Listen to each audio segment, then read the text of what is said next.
Mga bilang, Chapter 1, ang unang census sa Israel.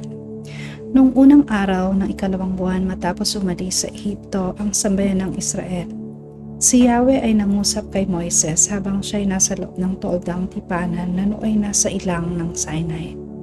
Ang sabi ni Yahweh, magsagawa ka ng isang census, bilangin at ilistan niyo ang pangalan ng buong sambayanan ng Israel ayon sa kani-kanilang angkan at lipi. Ilista ninyo ang lahat ng lalaki mula sa gulang na 20 pataas, lahat ng maaari ng lumaban sa digmaan. Magpatulong ka kay Aaron at sa pinuno ng bawat angkan. Ito ang mga pinuno ng bawat lipi na tutulong sa iyo. Lipi ni Ruben, ang pinuno ay si Elizur na anak ni Sedur. Simeon, pinuno ay Selemiel na anak ni Zurisadai. Juda, lipi ni Juda, ang pinuno ay sina Ason na anak ni Aminadab. Lipi ni Isakar, ang pinuno ay si Nathaniel na anak ni Zuar. Zebulon, ang pinuno ay si Eliab na anak ni Hilon. Ephraim, ang pinuno ay si Elisama na anak ni Amiud.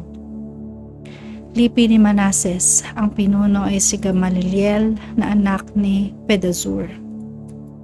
Lipi ni Benjamin, ang pinuno ay si Abidan na anak ni Gideoni. Lipi ni Dan, ang pinuno ay si Ahizier na anak ni Amisadai. Lipi ni Asher, pinuno ay si Pagiel na anak ni Okran. Si Gad, ang pinuno ay si Eliasaph na anak ni Duel. Neftali, ang pinuno ay ang Ahira, si Ahira na anak ni Inan. Ang mga taong nabanggit ay isinama ni Moises at Aaron at noong unang araw ng ikalawang buwan, tinipon nila ang lahat ng Israelita. Itinala nila ang lahat ng lalaki mula sa gulang na 20 pataas ayon sa kani-kanilang lipi. Ginawa nila ito sa ilang ng Sinai ayon sa utos ni Yahweh. Ito ang kanilang naitala.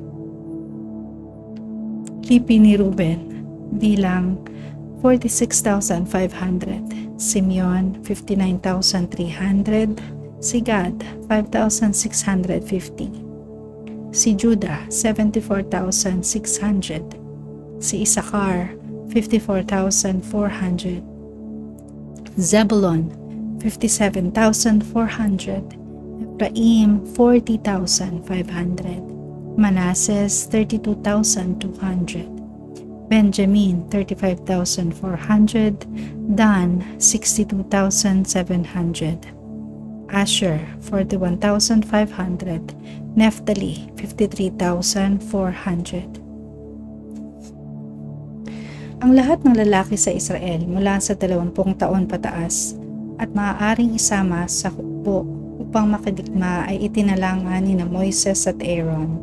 Sila ay tinulungan ng 12 pinuno na mula sa bawat lipi ng Israel.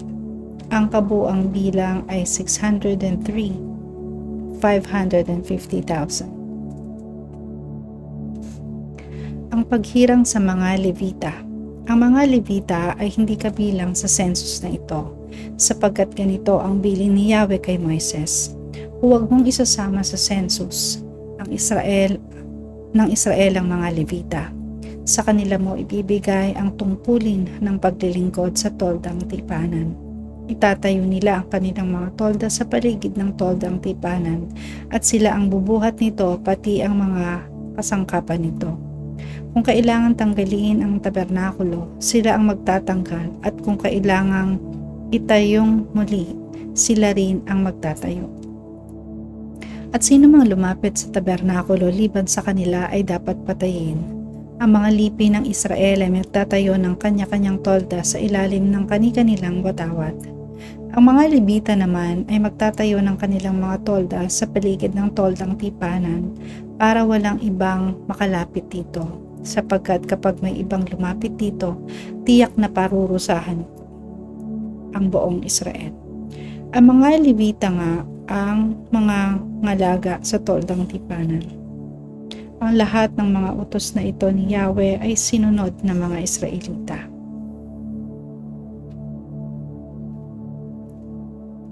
Ang kampo at ang pinuno ng bawat lipi. Sinabi ni Yahweh kina Moises at Aaron, ang mga Israelita ay magtatayo ng kanilang tolda sa paligid ng toldang tipanan sa labas ng hanay ng mga Levita. Sa bawat angkan ay sama-sama sa ilalim ng kanilang watawat. Sa gawing silangan magkakampo ang pangkat ng mga lipi ni Judah, Isakar at Zebulun.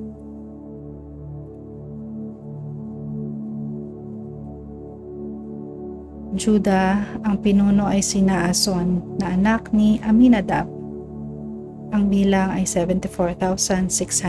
Si Isakar, ang pinuno ay si Nathaniel na anak ni Zuar.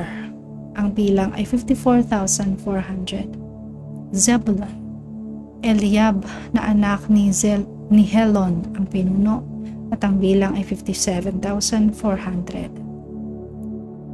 Ang kabuuan ng pangkat na ito ay 186,400. Sila ang mauuna sa bawat paglakad. Sa gawing timog naman magkakampo ang pangkat ng mga lipi ni Ruben, Simeon at Gad. Si Ruben, ang pinuno ay si Elizur na anak ni Sedur.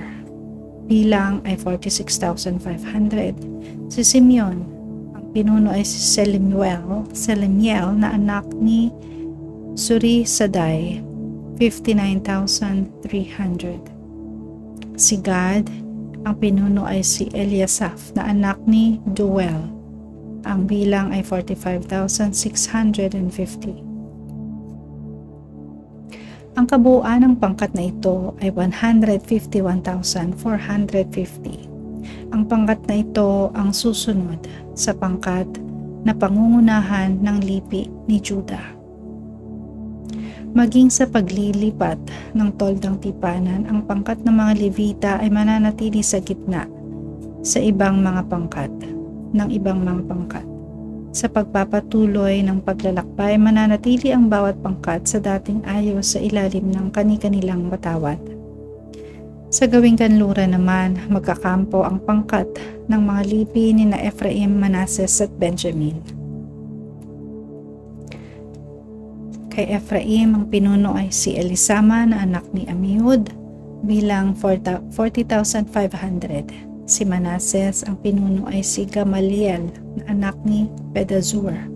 Ang bilang ay 32,200. Benjamin, ang pinuno ay si Abidan na anak ni Gideoni. Ang bilang ay 35,400. Ang kabuuan ng pangkat na ito ay 108 and 100,000. Sila ang pangatlo sa hanay. At sa gawing hilaga naman, magkakampo ang pangkat ng mga lipi ni Dan, Asher at Naphtali. Dan, Ahiezer na anak ni Amisadai, 62,700. Si Asher ay si Pagiel na anak ni Okran, 41,500. Naphtali, ang pinuno ay si Ahiran anak ni Inan, 53,400. Ang pangkat na ito ay umaabot sa 157,600. Sila ang kahuli-hulihan sa hanay ng mga kawan. Iyon ang bilang ng mga Israelita ayon sa kanilang lipi. Lahat-lahat ay umabot sa 603 and 550,000. Hindi kabilang dito ang mga Levita tulad ng ipinagbili ni Yahweh kay Moises na huwag isasama sa census ang mga ito. Ang lahat ay ginawa ng mga Israelita ayon sa utos ni Yahweh. Nagtayo sila ng tolda sa ilalim ng kani-kanilang watawat at pangkat na nagpatuloy sa paglalakbay.